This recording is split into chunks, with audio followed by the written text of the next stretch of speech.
आज का हमारा टॉपिक है raising capital for startups. So the first thing is, why do we need capital for a startup? So a startup is a small business which is not founded by any of the major houses or someone with a cold money, right? So it requires money from either the people or the investors, or maybe a group of people who are ready to invest in that idea. There are various methods by which we can raise capital. The first one is bootstrapping, and there's family and friends. Then there are angel investors, venture capital firms, crowdfunding, debt financing, and grants and competitions. These are all the various methods through which a startup can raise money. Now, for a business to work, we need a lot of things. We need human, we need machines, we need land, we need. But the most important part is that we need a capital to run the money for the operations.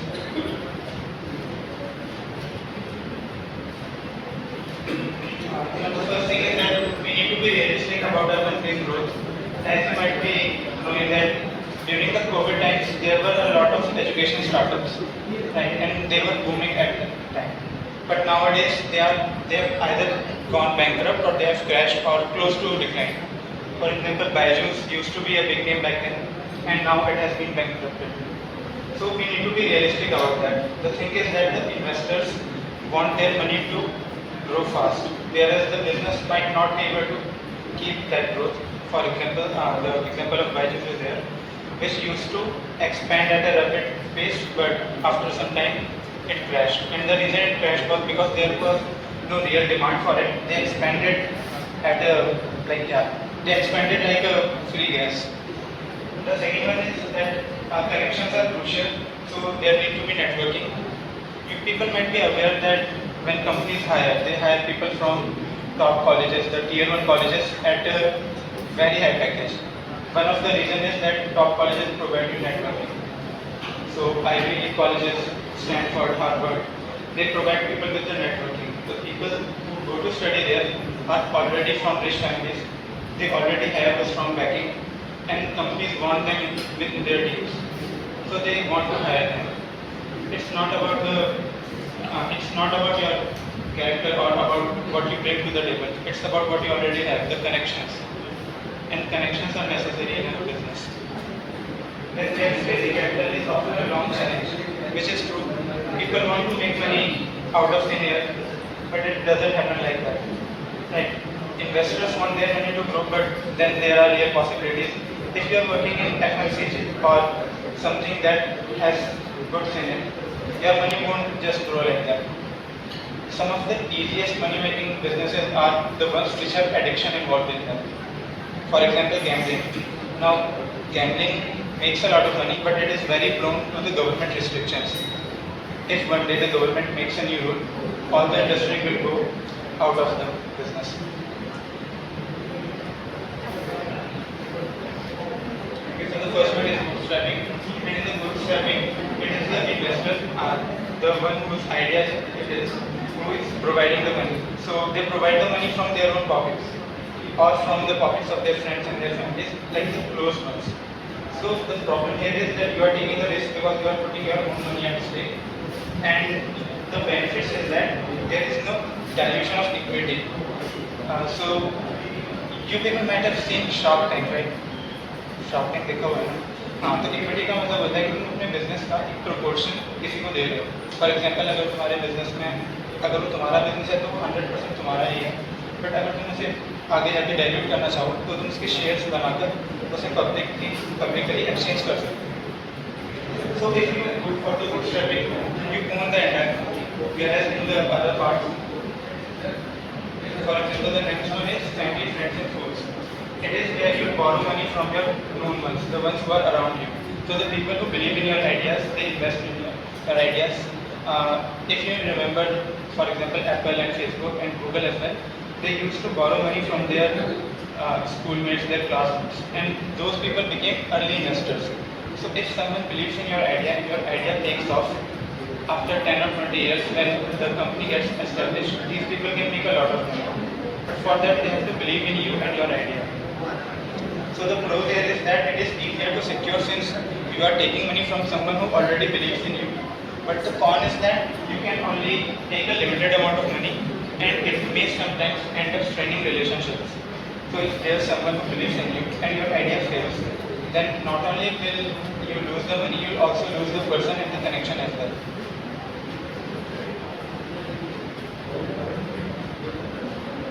The next one is angel investor. These are people who already own a business. For example, if there's Reliance or Tata and they invest in a startup. So these are people are the angel investor, people with a lot of money who invest in others' ideas and start to own up their companies. So there are a lot of food delivery apps and these big investors invest in them in their early stages so that they can take up a lot of equity, and once the idea catches up, they get to own a lot of money in it. You know what angel investor is that if once a big shot invests in your company, then you can show that as a symbol of trust and get money from other investors as well. So let's say if Adani or Ambani invest in your company, you can tell that, okay, I have got investment from these people and now I want investment from you as well. And since people believe in them, they'll believe in you as well. So the pros is that you can get, so yeah, one more thing, that these people not just provide you with money, they also provide you with guidance and their experience as well. So the pros is that you get a valuable network and these people are more quick and flexible. The con is that these people can be difficult to find. Obviously, if someone with such power and money exists, then why will they invest in you? What do you have that they want? So they are difficult to find, they are difficult to pursue as well.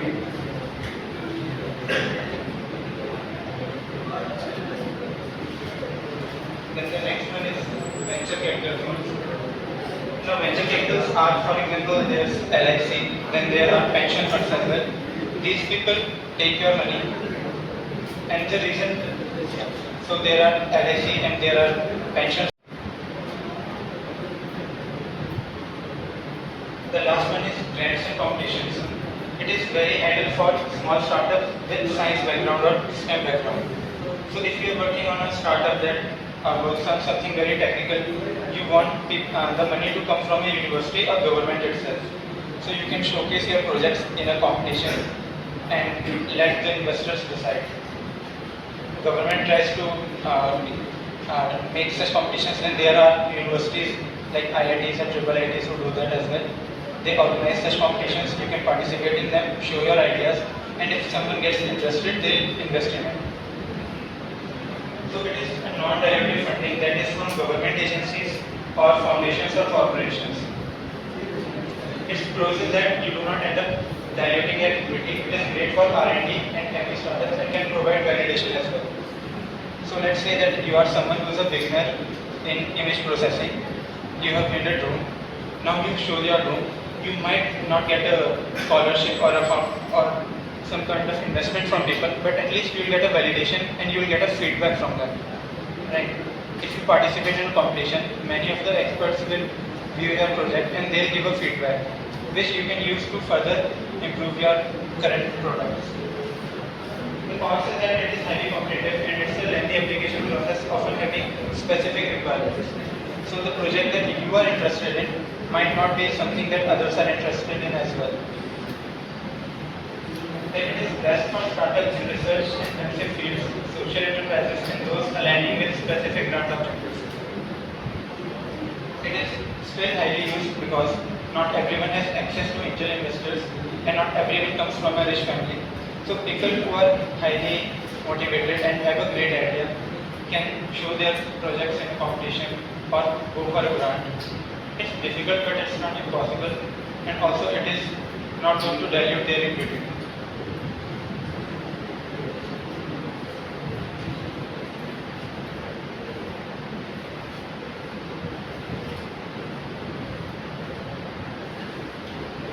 The next one is managing the finances. So once you have secured a grant or a loan, now you have hold on the capital part. Now the next part is you have to manage your finances for the startup. Managing that finance goes from financial management, budgeting, cash flow management, bookkeeping, expense management, financial reporting, taxation, and risk management. Now the first part is budgeting and financial planning. So once you have got hold of some amount of cash, you have to start planning on how you are going to spend it. You have to create a budget for next 3 months, 6 months, and an entire year as well. The thing about budgeting is that you make the budget on a specific day and you try to go through it, you try to go along it. Whereas the next part, that is the cash flow management, you have to keep it every day. It's a continuous process where you keep track of the money that's coming in and going out each day, every day.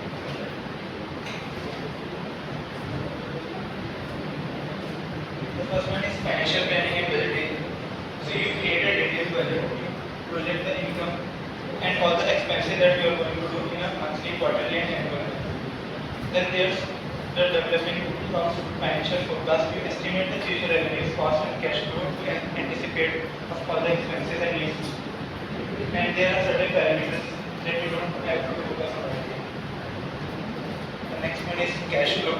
In the cash flow, you look at your balance sheet, all the money that's coming in and the ones that's going out. It's your daily expenses, your miscellaneous expenses, and sometimes you might get something out of the box which you could have anticipated earlier. So you extend your runway the amount of time your startup can operate. Okay, so there are two types of costs. The first one is the fixed cost. That is when you acquire human capital, when you acquire land, when you acquire technologies, machinery, the one that you spend at the initial stages. And then there's operating cost, the one you have to go to spend regularly. For example, on the food, on the people that you have hired, and so on. Optimize the working capital, efficiently manage inventory, and account for receivable and the second one is bookkeeping and accounting. Here you start the accounting. So you use a software, for example, QuickBooks or Zero, to track all the transactions. You have to track all the transactions for various purposes. The first one is that if you want to get another round of investment, you have to first show the investors your current books, and you have to show them how much profit you are making, how much market share do you have, and how sustainable your business idea is. Then you have to maintain a meticulous record, that is keep all the invoices, receipts and financial documents. This is also required for government compilation and for taxation purposes, since government might scrutinize your business and try to see if you are not involved in any kind of money laundering or fraud. Then there are certain financial terms. The first one is income statement, where you show your profit and loss. The second one is balance sheet, which takes snapshots of your assets and liabilities. Assets are the resources that you have, and liabilities are the payments that you have to do. So for example, if you have any car, you have a house, you have any kind of cash, shares, these are all your assets. And liabilities are the kind of debts, loans that you have to pay, or even your bills, your taxes as well.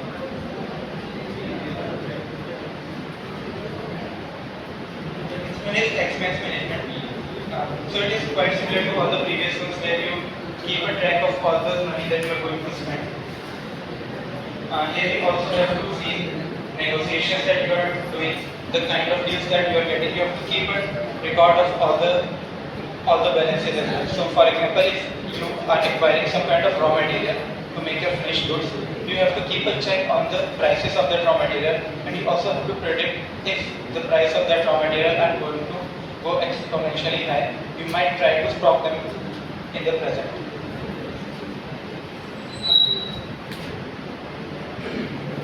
Then there's financial reporting and analysis. So you have to regularly review the financial performance, that is compare your business with your peers and with the budget and forecast as well. You have to keep track जो budget तुमने starting में बनाया था उसके साथ तुम्हें compare करते रहना होता है कि तुम कहाँ तक चल रहे हो और कितना आगे पीछे जा रहे हो. Then there is the analyze the key metrics, understand trends and entity issues and make data-driven decisions. Earlier the businesses used to be very long-term, which is not the case today. Like if your business is performing